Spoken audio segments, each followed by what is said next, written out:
and XM satellite radio. Washington Journal continues. I want to introduce you to Dr. Bob Metters. He is the founder of Operation Helmet. He is a retired Navy physician. Dr. Metters, what is Operation Helmet? Operation Helmet is a charity that we began to upgrade the helmets for the Marines, Navy, Air Force, and originally the Army before they began doing their own. And why did you start this? Well, it started out when my grandson called from his training and was shown a helmet upgrade by his gunny sergeant and was told, if you can get this, it'll save your life in a blast, because it's done mine. So he called me up, I researched it, and it seemed like a wonderful thing to do. We sent him some, and he said, they're great, but I don't want them if we can't get them for the whole company. So, unselfish little bugger. The first goal was simply 100 kits. And you sent over 100 kits to Iraq. Yes. Cher, how did you get involved in this project? I got involved because my sister tore a piece from the paper, and a friend of yours had done some interviews, and so my sister tore this piece in the paper, and as she usually does, my sister's always finding things, and she said, she wrote on this thing, here, do something about this. So we talked, and so I got involved. How much money have you contributed to this program so far? Well, I don't know that that's an important thing to talk about, but enough. Mm-hmm. Yeah, the important thing is the number of kids whose heads are in a safer bucket today, you know? Why isn't the government paying for these if they're... Well, the Army does. The Army now issues them to every soldier that goes to Iraq. The Marines opted for a more bulletproof helmet for a more traditional type of warfare. And when they began throwing IEDs, RPGs, suicide bombs, and the up-armored Humvees started tumbling with people rattling around inside and banging their heads, that's when the problem surfaced. We are talking about Operation Helmet, and we're talking about the helmet safety for troops and equipment for the troops. If you'd like to dial in and participate in our conversation, our guests are Dr. Bob Metters and Cher. 202 is the area code. We've divided our numbers by political affiliation. 737-0001 if you support President Bush, 737-0002 if you support the Democrats, and all others, 202-628-0205. Dr. Metters and or Cher, can you walk us through and tell us what these inserts are and what these two different helmets are? I think Bob can do it. I mean, I know it, but Bob can do it a lot better because the discrepancy between it's unbelievable, the difference that these two helmets have. This is the standard helmet that is issued to the Air Force, the Navy, and was originally the Marine helmet too. The outside shell is excellent. It is bullet resistant, but when a blast wave hits this helmet, because it has such a loose suspension inside, the helmet itself can slap into your head, and it meets the head in a size about the end of a hammer, and it can cause skull fractures, intracranial bleeding, disability, death. Bad things can happen unless you replace the guts of this helmet with the pad kit itself. So Bob, the helmet becomes a weapon in itself. Exactly. It and becomes show a wounding the agent. strap, because I think that's really important. Yeah. And the chin strap there. Yeah, and the chin strap on the old helmet is a single strap like this. And as you can imagine, that helmet rocks back and forth on your head. And when the troops fall down into a prone firing position, the helmet comes forward. You can't see, but the guy shooting at you from the other end of the field can. And why is the chin strap significant? Well, when you see this one, I think you'll understand more. All right. First of all, it's just so unstable. And that's the standard issue? Yes. For the Marines? Now that's for the Air Force and the Navy do that. The Marines modified this 1934's type suspension system with this one. This is 1934? Yes. And this is their modification, but unfortunately you can see it also moves freely so that the helmet can slap into the side of your head in a blast environment. Also, this protection is literally nothing, right, Bob? This, right. Because they've added this little bit of protection, but as you can see, it's nothing. It's just like a little belt. Okay. And now we have here the kit that Operation Helmet provides, correct? Right. We purchase them and send them to the guys free. First of all, do any of the military units use this current, funded by the government, this setup? Yes, the Army has them in all their helmets. All of the Special Operations troops, the Rangers, SEALs, Marine Recon, and all parachutists have padded helmets. Okay. And inside here is what? Inside here It's are kinda a tough to series see in of the pads camera. that are two-sided, and one side is Velcro sensitive, and the other is one that whips moisture away from the head so that the pad doesn't get thick with water. And about an inch thick. Right, and the pads themselves are two layers of foam. One is a quick crush foam that allows for immediate deflection of the helmet if a bullet strikes it, and the other is a slow crush foam that allows the energy to be spread out and keeps the helmet itself from hitting your head. And then the And I want to say Go ahead, something. yeah, When you please. first see it, it doesn't seem like much, does it? It just seems like, just like nothing. But it's because of that particular thing. This can stop. Well, what can I mean? This can stop. This is a difference between life and death. Like, tell the story about that boy who just said he needs another helmet. Yeah, do you have a second? Sure. I just had a call yesterday from a young corporal just back from Iraq. He was in Ramadi, and he called me up and said, Doc, can I have another helmet kit? And I said, well, sure, but why do you need it? And he said, well, the story is this. I was in Ramadi, and a rocket hit the wall right by my head, and it literally exploded my helmet. And I've got fragment wounds all in my neck and shoulders, but my head is fine. So I said, well, if you're going to waste them, you're not going to get them. So he said, sure, we can get you one before you go back. And he said, well, it's not just for me. I want a dozen for my rifle team as well. So that's standard with these guys. Who's manufacturing these? How do you get them over there? We order them from a company known as Oregon Aero up in Scappoose. I said that right, Oregon. And they ship them directly from the factory. We respond to requests from families, from troopers, and from commanding officers that say, we got a bunch of guys outside the wire. One said we hit with 13 IEDs last month, and we need more protection. Cher, have you been politically active in the past? Yes. In what? Do you remember the first time that you got politically active? Well, actually, my first baby step was having a huge fight with my mother because she was going to vote for Richard Nixon. So that was it. Started there, and I had counted down, and I've been alive for 11 presidents, and so also mostly I've been like, I watch this show religiously. I read everything. I read newspapers.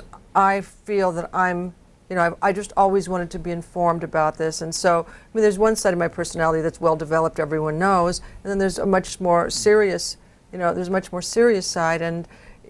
But I think this is not political. I get really tired of two things. First, that people don't believe that people in Hollywood have any, interest in the troops, and that you don't care about the soldiers if you don't care about the war. If you don't want if you don't want the war, then you don't respect and support the troops. And so that's something that bothers me. And And also, I've been there. I've been to the Bethesda. I've been to Walter Reed. And people just don't know. I believe that if people in America knew what was going on there and could see for themselves, that they would have a whole new idea, and they would have a whole new appreciation, and they would have a whole new sentiment about the war. When you called us originally, you called back in 2003. Right. You had been to Walter Reed visiting the Yes. troops. But you also talked about a lot of the websites that you look at. When you came out to Washington for this trip, did you bring your laptop?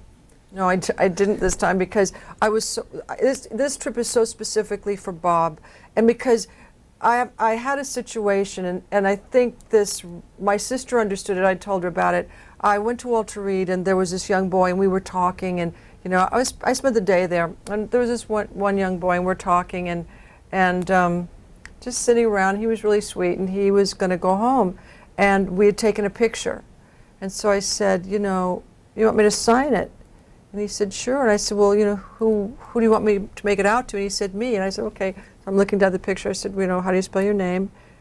And I looked over, and he had to look at his wristband, because he had head injuries, and amputations and head injuries are the two biggest, injuries.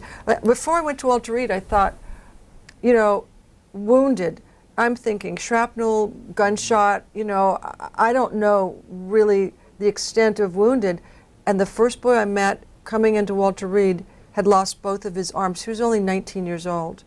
And I thought, well, this is going to be difficult. And then we got talking, and he had just been to McDonald's, and he'd smashed his hamburger because he wasn't ready to use his hands. He just didn't have the feeling of it. So we ended up laughing about that, and we got really close. And so when I went in, I was pretty much okay. I thought no matter what I see, no matter what happens, I just have to remember these boys are just boys, and that's what they were, just boys and girls, So for me, it made a lasting impression. So when I heard about this, that one boy really touched my heart so much that I just thought, yeah, this is, if I can do something about this, I can do something. Yeah, and you just picked up the phone. Yeah. And called Dr. Yeah, we Metters? did, yeah. And what was your response when? I said, come on, who is this? And it's the real thing, and she is the real thing. I can tell you that. She's got a heart as big as Texas. Well, we better get some calls in here. I'm going to get in trouble. Frankfort, New York, you're first up. Go ahead. Yes, hi. I was just calling to, first of all, thank you both for your work. It's so important, and I'm so proud of what you're doing. And sorry about the baby. And I'm also calling to thank Cher and C-SPAN for that first phone call that you made, because I was against the war, but I really didn't know about the devastation of these poor soldiers coming back until you called. And I told everybody I knew, and they were shocked. And I said, you know how I found that out? Cher on C-SPAN, not in the media or anything. And we started writing letters, and it really affected me. And it was one of the first times on C-SPAN that I just couldn't believe what I was hearing, and it really moved me. And I just want to thank you both, and thank you too, Cher. And I was so ashamed afterwards at all the phone calls of people that called to badmouth you and badmouth even Peter for taking the phone call like it was some Hollywood setup.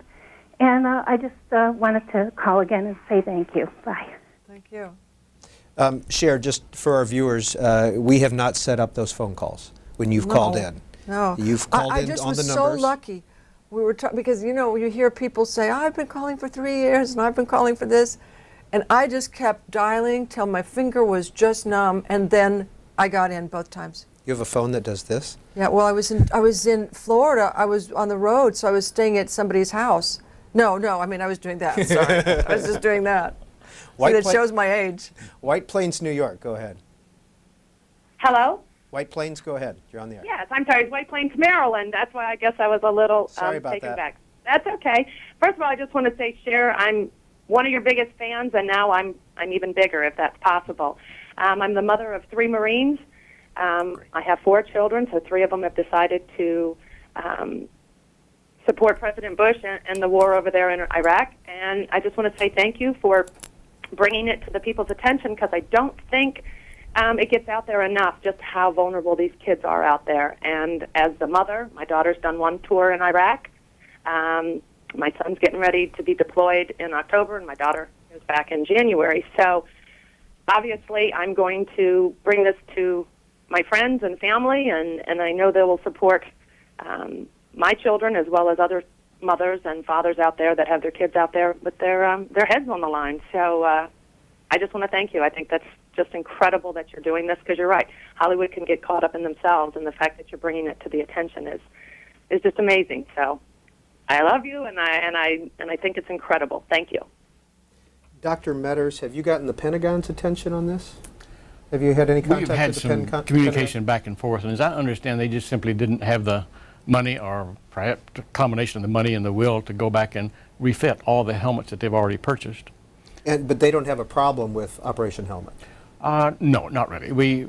We're, number one, doing no harm, and number two, we think that we're giving a way for the American people to save lives and offer something more meaningful to their kids and that are over there. I just find it, I must say, I find it shocking, or I'm amazed, or whatever, to find that they don't have the money to do this. Because, Bob, what does it cost? It's either $79 or $100? Yeah, $71 to upgrade the Marine helmet, and $99 for the Navy and the Air Force. And it guys. comes in, I wish we had the little kit that it comes in, because it's just a little kit that comes in a bag, and you can do it with a quarter, right? Yeah, you can take these screws out with a and quarter. take the screws out and then put it in yourself. So it seems like the government would be interested. Bob, what did you say about how much it costs to take care of someone who has a brain injury for the rest Right. of their life. We work closely with the Brain Injury Association of America, and the figures that they have collected from the Defense Veterans Brain Injury Centers show that it costs $2.5 up to $3 million to take care of an brain injured vet for life, and not, even considering the pain to him and his family, the loss to society, and the cost to replace him in the military. It seems a rather effective thing to do this. Dr. Metters is a retired ophthalmologist. He was in private practice for several years, and he is also a retired Navy captain. He retired in 1979 after 23 years of experience in the medical corps as an eye specialist. And he's been in all over Africa. I mean, his life could make a book. He's an unbelievable person. South Haven, Michigan. Go ahead, you're on the air. Yes, yes. I want to say that forget the Pentagon. I think these people are way ahead of what's going on, and thank them for what they're doing. But how can an ordinary citizen get on the bandwagon, buy a dozen, get them on the front line ASAP? All right. Well, we have a website. It's www.operationhelmet.org, and there's a page there you can go to get involved, to contribute. We have some downloadable pamphlets and things that you can go, irritate your neighbors by knocking on their door and telling them, hey, give us a few bucks. We depend on donations to do this, and we're an all-volunteer organization, so 100% goes to the troops, and it's a very effective way to show the troops you love them, you care for them, and bring them home alive. You are testifying tomorrow in front of Congress. Yes, it's the House Armed Services Committee, the Subcommittee on Land and Tactical Forces. And did they invite you? Yes. And you will be talking about the helmet? Right. I'm talking primarily about how the American public has stepped up to fill the gaps in government programs since the Revolutionary War. Washington's men were out there in the snow, and by golly, they brought them blankets and socks, and it's kept going ever since then. And people like Cher step forward and say, we're going to do something. Will you be there also? Yes. Yeah. We get donations of $1 wrapped up in a piece of paper, and then some magnificent efforts like Cher. I think that if people knew about this, I think that if people knew that they would, I think the public is great at stepping up to the plate. I just don't think they know. I just don't think that they could believe that the government would send boys in, or women and boys in, to battle without something that's going to help save their lives, if they, since it's available. So, but if that can't be done, then I'm sure, like we were talking yesterday, people would go to their church or go stand outside a market, and I can't imagine that everyone wouldn't want to try to help one person save his life over there. Next call for our guest is from Miami. Go ahead, Miami. I'd like to thank both of you for what you're doing. I can't tell you how proud I am of you. And also the history of the military procurement system. It's slow and dumb. Most soldiers in the European theater operations got their first set of severe winter boots in March of '45. The first generation of PSGT helmets were about as useful due to a manufacturing defect as wearing a skull cap. If the government were to start buying these things today, in all likelihood, due to the way the system works, they'd be available for use around 2009. Well, the good news is that when we order them from the factory, they are shipped from the factory, either UPS or express mail, and they get to the FPO or APO within 3 days, and then the military mail system takes over. And generally within 10 to 14 days, they're on the guy's head. So from the time you order them, within 10 to 14 days, they're on the Yes. soldiers' heads? And we respond to requests from the troops and their families. And how many have been sent over so far? 8,360 something as of this morning. How many potentially could you send? Well, Cher helped us wipe out about 1,200 of these guys. But the more people that get them in theater, the more the other troops see the comfort, the safety, the stability of the helmet, and they want them. So we're back up to about 800 now, that backlogged again, and it grows, and it's a wonderful problem to have because I know that they're going to be helped. Cher, have you been asked to go to Iraq? Actually, no. Would you go if you were Yes, asked? I would. I would. I don't know what I do. I just meet people because, couldn't take a band, but I would do what I do at Walter Reed, just go around and talk and meet and hang out. No, I have no problem Are with you doing that on this trip to Washington? Yes, I'm going today. After I leave here, I'm going over to Walter Reed, and then I'm going to stay an extra day because there's, I think it's called the Fisher House. Do you know, is it called the Fisher House? I'm not sure, where the wives of the families who have, service people inside who are going through rehabilitation, they live there. And then I've got to go to Bethesda. You're going up to the Naval Yes. Center up there? Chico, we have time for 3 more calls. Chico, California, you're on. Go ahead. Hi, this is Ron, and I just wanted to thank both of your people there for bringing this issue to light. And I was wondering, now that it has come to light, do they think that it will start to be funded by the military or the government rather than individuals? And also just wanted to say to Cher that all her fans were so proud of her for bringing this issue to light and showing that Hollywood does have a heart. And I guess I'll hang up and listen to the response. Well, you know more about if the military is going to respond to this than I do. Well, that's sort of beyond my pay grade to tell them what to do with which. Does it help to have somebody like Cher raise the amplification of your... Immeasurably. Light shown on a dark object tends to light that up, and people can see it, know what it is, and do things. We also ask the troops, poke on the bottom of that ladder, ask for them. Well, were you invited to testify before or after Cher gave you a call? Before. Yeah, it was before, and then Cher volunteered to come up and hold my hand if I get overly nervous and start swooning. Baird, Texas, go ahead, please. Good morning. Dr. Meadows, Cher, you're both great patriots. I've recently retired 34-year veteran, and Dr. Meadows, if you spent time in the Navy and everything, I wish you'd have been around. Both of you been around the old, could have done for gas masks this early, what you're doing for this. I think it's wonderful. And I guess the main thing I want to say how the government can do this, having worked in, remember, it's always built by the lowest bidder, but check where the congressman is that builds the helmets. Same thing happened to us with gas masks back in those days. And I'm so proud of you. Dr. Meadows, my son's in the Navy. He's a naval aviator, and I'm a 34-year Air Force veteran. But Cher, I was able to work. I'm very proud of both of you, and thanks again for everything you're doing. And we're going to get everybody together out here as much as we can. I probably see a cause that we can send some money in with you. And I hope that before you get off there, you'll tell us, how we can get in touch with you and things that we can do. And thanks again. You're both great patriots. Thank you very much. Well, let him know how he can get in touch. OperationHelmet.org is Dr. Bob Metter's website. There's a dash between Operation and Helmet. If you type in Operation Helmet, you'll get there. But operation-helmet.org is the official web address. We also want to show you fisherhouse.org. It is Fisher House. Right. And they have their own website at fisherhouse.org, and you're planning a visit there also. And our last call for our guests is from New Orleans. Go ahead, New Orleans. How you doing, Cher? Hi. How you doing, Dr. Meadows? Matters. Okay, that's a great thing you're doing there with the helmet. I was in the National Guard for 20 years, and I always liked the Kevlar. What do you think about bringing the Kevlar back?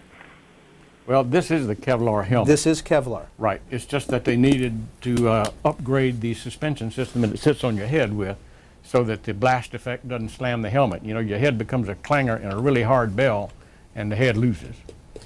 Bob said this is great for bullets, right, but it doesn't do anything for the concussion, right? Right. And that's the IEDs, that's what's happening. And I mean, so the two biggest, I believe the two biggest injuries are amputations and head injuries. And didn't you say, Bob, that one of these guys is from 1936 or something? Yeah, this old style suspension, this one here was put in the 1930s, and just nobody ever got around to doing anything because it wasn't really necessary. They weren't facing these kind of blast injuries. And tomorrow you're going before Congress. That's at 3 p.m., I believe it is. And not sure if we're covering it or not, but we can let you know tomorrow. And I'd like to thank our two guests, Dr. Bob Metters, who is the founder of Operation Helmet, and Cher, who is a supporter of Operation